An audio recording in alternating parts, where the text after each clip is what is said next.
Queridos amigos, sejam bem-vindos a mais um vídeo aqui no canal Poptopia. Eu sou o Daniel e no vídeo de hoje vamos falar sobre X-Men 72.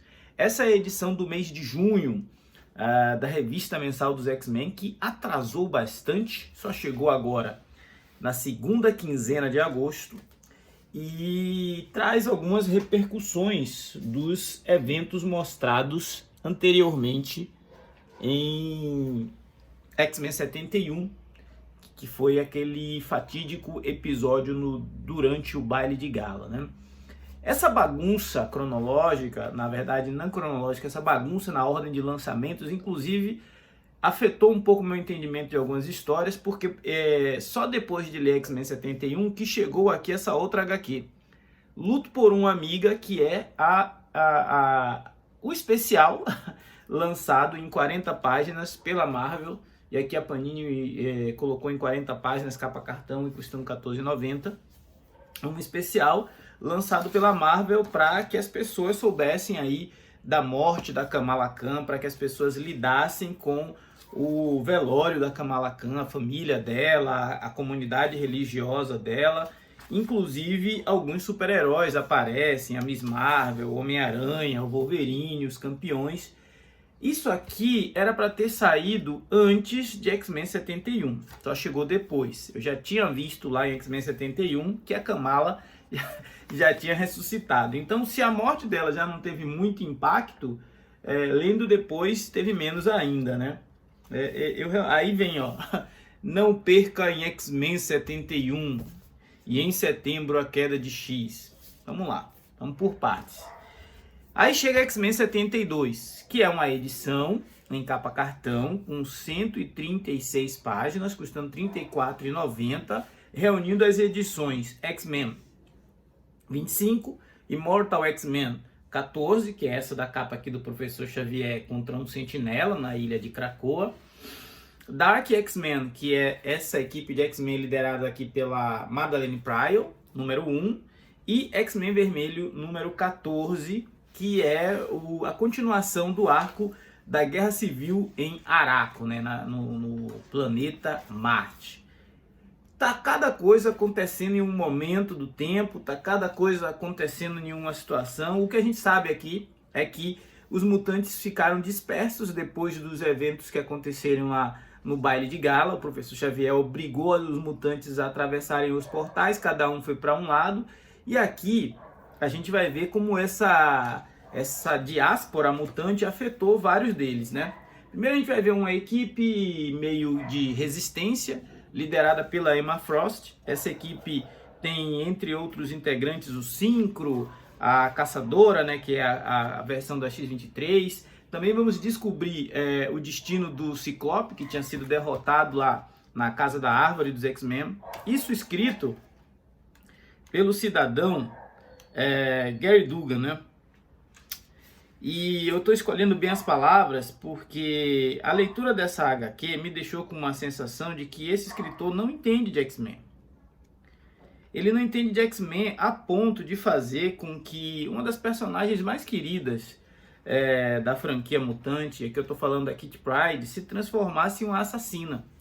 Né? Uma das principais virtudes que os X-Men sempre tiveram, foi que, apesar de toda a diversidade, mesmo nas situações mais extremas, eles optavam por tentar resolver a coisa da diplomacia. E aqui a gente vai ver que a Kitty cruzou essa linha de forma bastante deliberada e de forma até um certo ponto cruel. Ah, mas os X-Men já mataram outras vezes. Sim, inclusive o Wolverine é um dos que mais recorrem a esse recurso da violência para se fazer entender. Mas não é algo que a gente espera da Lince Negra, né? Não é algo que a gente espera que vire o modus operandi da equipe. Mesmo que acuados, eu acho que a escrita aqui do Sr. Gary Duggan, ela mostra que esses X-Men já não são mais aqueles mesmos heróis que nós aprendemos a gostar, né? Talvez o trauma do que aconteceu lá em Krakoa tenha sido tão severo que está fazendo com que eles agora se tornem aí outros personagens, né? Esse final de Era de Krakoa está sendo um final bem agridoce, porque na verdade está sendo mais azedo mesmo. A gente esperava um final apoteótico, algo grandioso, de repente os X-Men saindo por cima, mas eu não tenho mais essa esperança. A edição de Imortais X-Men aqui é um reflexo disso. A gente vê um professor Xavier abatido, derrotado, entregue, mas que está de uma forma mais teimosa do que deliberada, tentando resistir à invasão da ilha de Krakoa, né? Parte dos negócios que foram feitos com a Orcs foram feitos justamente por mutantes que resolveram mudar de lado, e um deles foi o Sebastian Shaw. Sebastian Shaw sempre se viu como um homem de negócios e resolveu trair seus irmãos mutantes para poder ter depois a exclusividade de explorar os recursos naturais de Krakoa. E ele está tentando fazer isso, mas o Xavier está lá na ilha, o último homem na ilha, defendendo a ilha para que ela não seja invadida por esses agentes da Orcs e pelos trabalhadores que o Sebastian Shaw quer enviar para lá para fazer a exploração dele, né? Enquanto isso, onde foram parar os mutantes que atravessaram os portais? Aqui começa uma outra história sem pé nem cabeça. Os mutantes foram para algum lugar fora do tempo e do espaço, e agora eles são guiados pelo Êxodos, por um deserto, e nesse deserto aqui a gente vai ver que só está a Sina, o Êxodos e a Esperança como X-Men efetivos, como capazes de liderar essas equipes e tal. Essa equipe não, essa multidão de mais de 250 mil pessoas. Para quem leu a Bíblia, sabe que o livro de Êxodos narra a trajetória do povo de Israel durante 40 anos no deserto, procurando a terra prometida, né? Talvez a Marvel está querendo aqui levar os mutantes para algum lugar que seja essa terra prometida, e essa jornada vai ser longa pelo jeito. Aliás, toda essa queda do X vai ser longa.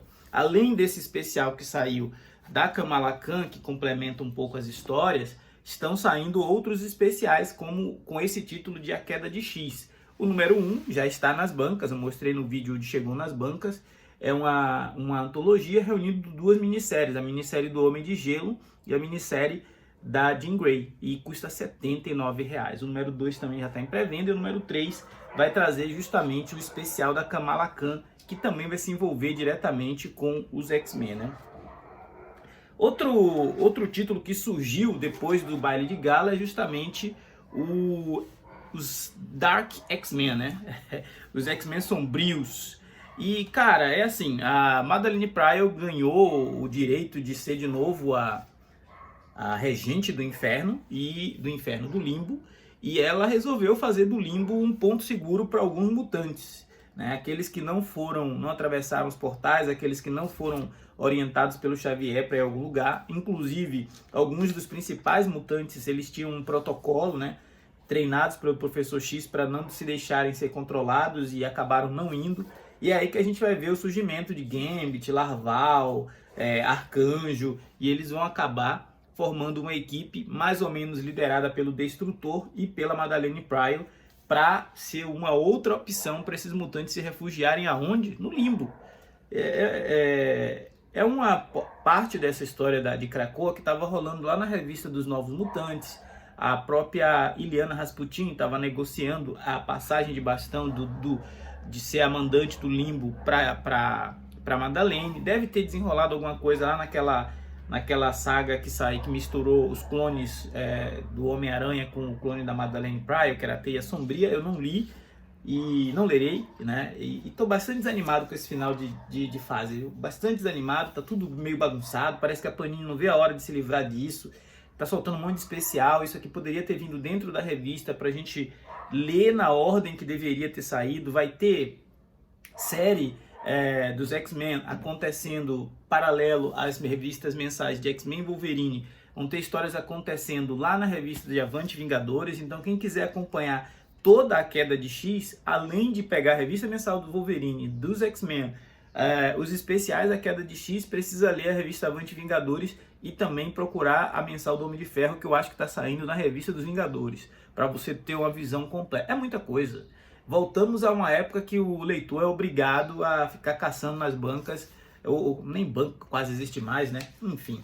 Para fechar essa edição, eles colocaram a edição X-Men Red, onde a gente vê Gênesis, né, lidando aqui com a invasão a Arakko, e Tempestade e Mancha Solar tentando liderar uma resistência. O planeta, que até então era uma potência dos mutantes, mergulhou numa guerra civil desde depois dos eventos de Dia do Juízo Final, e agora a ex-esposa, ou atual esposa do Apocalipse, chega para tentar colocar ordem na casa ou piorar a situação, né?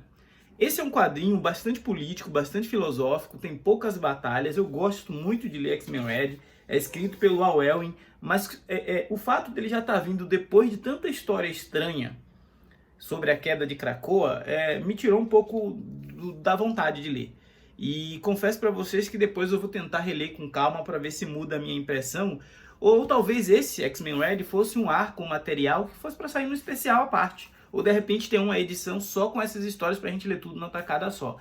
A minha crítica aqui vai para o trabalho editorial da Panini. Eu acho que o material, o conteúdo em si, não é de todo ruim, apesar de ter seus problemas na coordenação lá do editorial da Marvel, mas a forma como a Panini vem publicando aqui está estragando ainda mais a experiência do leitor que acompanhou 72 edições mensais e mais 20 do Wolverine de X-Men para poder ver essa conclusão da fase de Krakoa que o Jonathan Hickman arquitetou.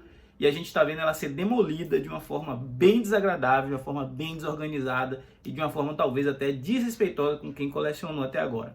Eu queria que você, que estivesse assistindo aí, comentasse qual está sendo a sua impressão sobre esse final de fase, se você ainda está fazendo essa coleção, se você já abandonou faz tempo, porque eu vou persistir e talvez depois que acabar Krakoa eu dê um tempinho de ler X-Men para fazer um detox aí e mergulhar em outros materiais, pelo menos até a saudade bater de novo.